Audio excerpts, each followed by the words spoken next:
Hello class sixth, welcome back. हम पढ़ रहे हैं चैप्टर फिफ्थ फ्रैक्शन और आज हम सीखेंगे कि what is the simplest form of a fraction. अब ये चीज़ किससे रिलेटेड है? इससे पहले जो हमने इक्विवेलेंट फ्रैक्शन के बारे में सीखा है। अब जैसे कि हमने बोला था कि 2/3 इक्वल है किसके? 4/6 के, या फिर ये इक्वल है 6/9 के। यानी कि 2/3 की जब हम 2 से मल्टीप्लाई करते हैं ऊपर और नीचे 4/6 मिलता है। अगर 2/3 की 3 से मल्टीप्लाई करें न्यूमरेटर और डिनोमिनेटर दोनों की तो 6/9 मिलता है। ये सभी इक्वल हैं, लेकिन इनमें से सिंपलेस्ट फॉर्म कौन सी है? अब इक्वल तो हैं यानी कि ठीक है, बट सिंपलेस्ट फॉर्म क्या होती है? अब देखो, जैसे 6/9 है, इसको हम 3 से कट कर सकते हैं। ये भी 3 पे कट हो गया, ये 2 पे हो गया। इसको हम 2 पे कट कर सकते हैं, तो 2/3। यानी कि सिंपलेस्ट फॉर्म क्या होती है फ्रैक्शन की? जहाँ पर जो न्यूमरेटर और जो डिनोमिनेटर है आपका फ्रैक्शन का, उनमें कोई भी कॉमन फैक्टर नहीं होना चाहिए। या फिर दूसरे शब्दों में बोले तो न्यूमरेटर और डिनोमिनेटर क्या होने चाहिए? को प्राइम नंबर। को प्राइम नंबर कौन से होते हैं? ऐसे नंबर जिनका कोई कॉमन फैक्टर नहीं है, या फिर जिनका HCF कितना होता है? 1।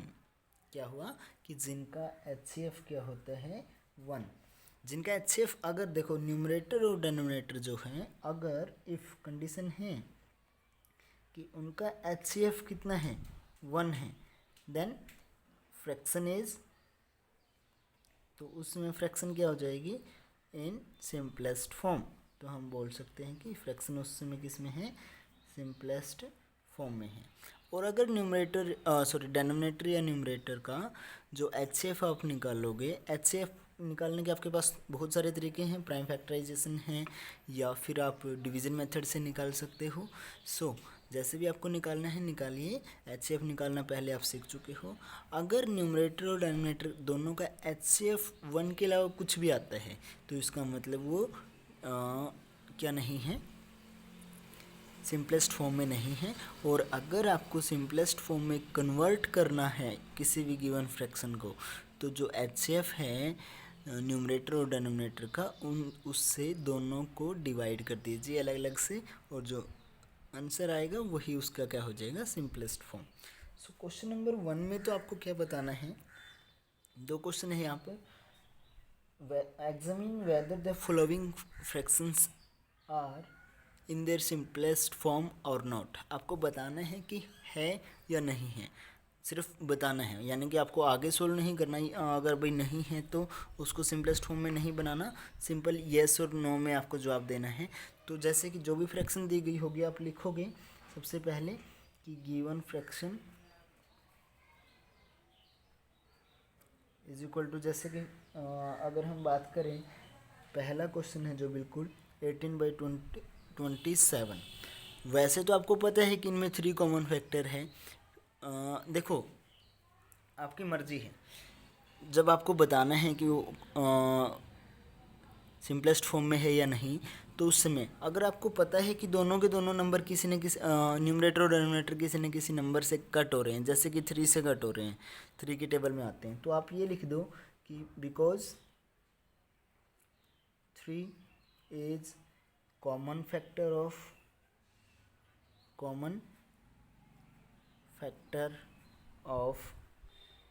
किसका? 18 एंड 27। क्योंकि ऐसा है इसलिए 18/27 isn't a simplest form of fraction। तो ये क्या है? सिंपलेस्ट फॉर्म ऑफ फ्रैक्शन नहीं है। ठीक है।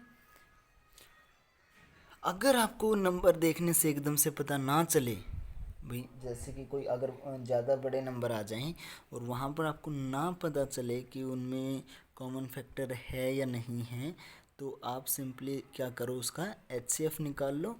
HCF अगर 1 के अलावा कुछ भी आता है तो फिर वही चीज़, मान लो कि HCF 7 आ गया, तो आप बोल दो कि 7 इज़ द कॉमन फैक्टर। जो भी फ्रैक्शन है isn't A in simplest form. ठीक है भाई, वो सिंपलेस्ट फॉर्म नहीं है। क्लियर। और अगर एच एफ एक आता है, जैसे कि एक फ्रैक्शन आपको दी गई है 14/15, तो इसका एच एफ जो आएगा 14 और 15 का वो 1 आएगा, तो आप बोल देना because the H F of 14 and 15 is equal to 1, so इसलिए 14/15 इज इन सिंपलेस्ट फॉर्म। ठीक है।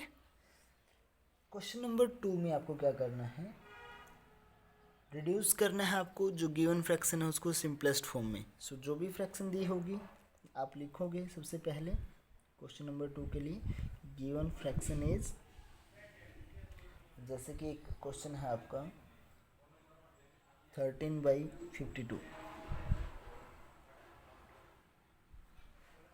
अब सबसे पहले क्या निकाल लो, HCF निकाल लो दोनों का, HCF ऑफ 13 एंड 52। जब आप 13 और 52 का HCF निकालोगे तो आपको पता चलेगा कि इज 13, तो आपको कितना मिलेगा, 13 मिलेगा। अब HCF निकालने के दो तरीके हैं, प्राइम फैक्टराइजेशन भी है या डिवीजन मेथड भी है, दोनों आप सीख चुके हो पिछले चैप्टर में, तो वहाँ से आप निकाल लेना। HCF कितना आ गया 13। उसके बाद आपको क्या करना है फिर, सिंपल, सो द सिंपलेस्ट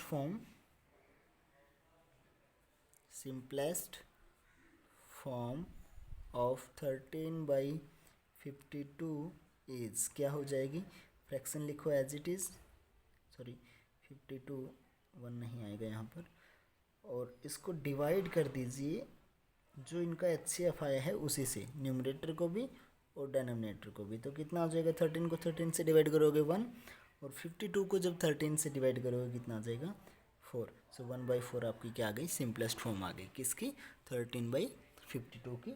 और इसी तरीके से बाकी क्वेश्चन आप सोल्व कर लोगे, और आपकी एक्सरसाइज 5D जो है वो होती है कंप्लीट। आज जो हमने एक्सरसाइज की है वो क्या है, 5D। ठीक है। उसके बाद नेक्स्ट एक्सरसाइज हम कल करेंगे, तब तक के लिए बाय बाय स्टूडेंट्स।